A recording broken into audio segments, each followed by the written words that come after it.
Olá, meu amigo, olá, minha amiga. A paz do Senhor Jesus Cristo para a sua vida. Tudo bem com vocês? Hoje iremos falar um pouquinho a respeito da palavra do Senhor. Neste momento, iremos falar sobre a parábola do filho pródigo. Queremos aqui, nesses minutos que se passam, destacar 4 erros na vida do filho pródigo que nós jamais poderemos cometer. Amém? A parábola do filho pródigo está inserida na Bíblia, no Novo Testamento, no Evangelho segundo escreveu Lucas, no capítulo 15 e os versículos 11 que segue. Diz assim a palavra do Senhor no Evangelho segundo escreveu Lucas, no capítulo 15 e os versos 11, 12 e também o 13. E disse: um certo homem tinha 2 filhos, e o mais moço deles disse ao pai: Pai, dá-me a parte da fazenda que me pertence. E ele repartiu por eles a fazenda. E poucos dias depois, o filho mais novo, ajuntando tudo, partiu para uma terra longínqua, e ali desperdiçou a sua fazenda, vivendo dissolutamente. Todos nós sabemos que o filho pródigo, ele foi o filho de um pai muito rico, de um pai carinhoso, de um pai amoroso e também de um pai muito afetuoso. A palavra de Deus nos registra nessa parábola alguns erros fatais que esse filho pródigo cometeu, que nós jamais poderemos cometer. Eu vou aqui destacar simplesmente 4 erros que ele cometeu que nós jamais deveremos cometer.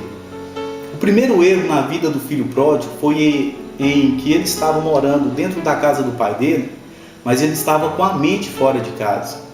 Porque se ele não estivesse com a mente fora de casa, ele não iria pensar em pedir o pai dele a herança dele, a parte que cabia, a herdade dele, ainda em vida, antecipadamente.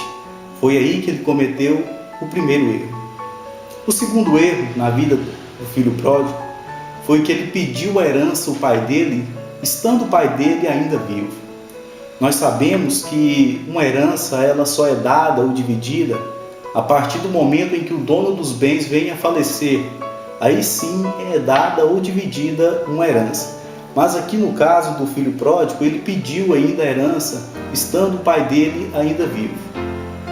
O terceiro erro na vida do filho pródigo foi que, ao pegar a sua herdade, ao pegar a parte da sua herança, ele fugiu, ele saiu para uma terra longínqua.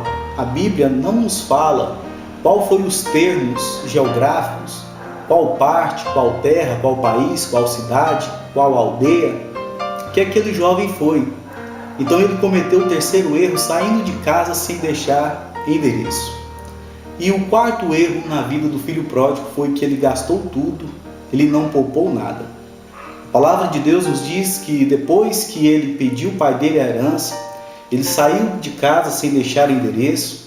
Ele foi para uma terra muito distante e ali ele começou a desperdiçar o que ele havia ganhado do seu pai no mundo, desperdiçando com as meretrizes, com as coisas banais dessa vida, chegando ao ponto de acabar todo aquele dinheiro, toda aquela herança.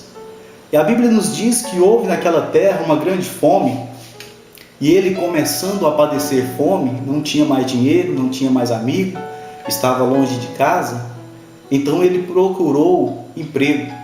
E a palavra de Deus nos diz que ele chegou a um certo homem e pediu um emprego. E o emprego que esse homem ganhou, que esse filho pródigo ganhou, foi um emprego em ser pastor de porcos. A palavra de Deus nos diz que ele começou a apacentar porcos, cuidar de porcos.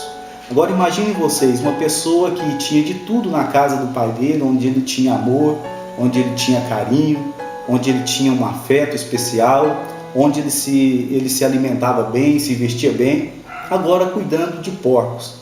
A palavra de Deus nos diz que teve um certo momento em que ele desejava se alimentar daquela comida que os porcos comiam.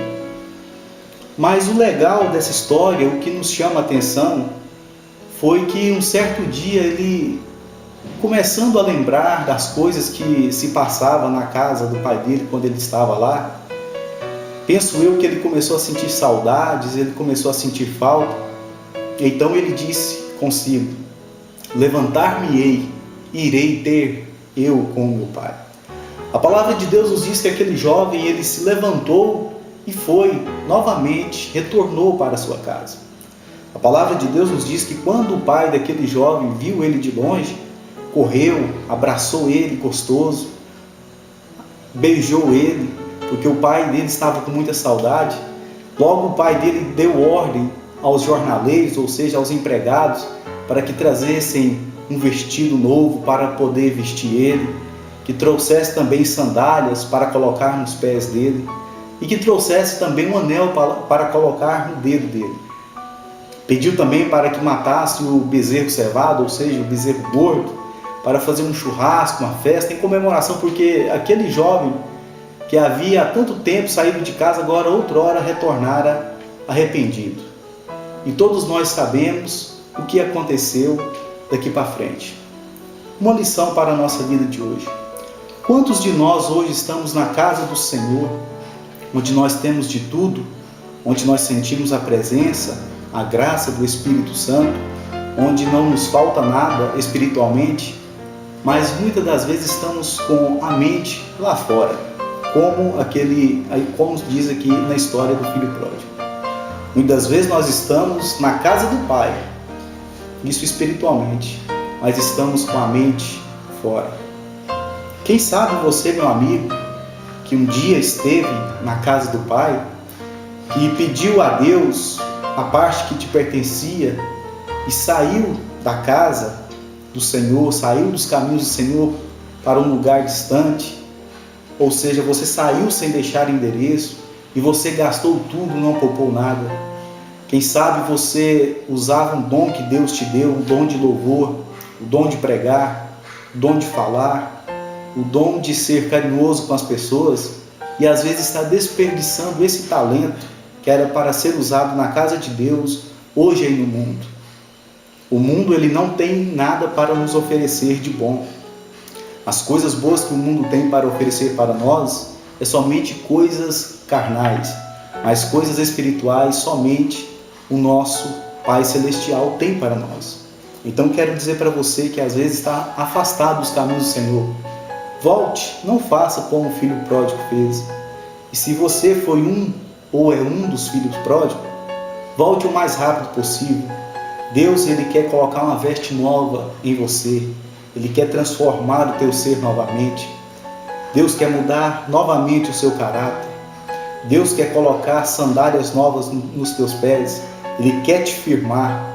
Ele quer que você esteja firme, firmado nele, para quando virem as ondas, os vendavais, você estar de pé diante da presença do Senhor. Deus quer colocar um anel no seu dedo, ou seja, Deus quer fazer um concerto com você.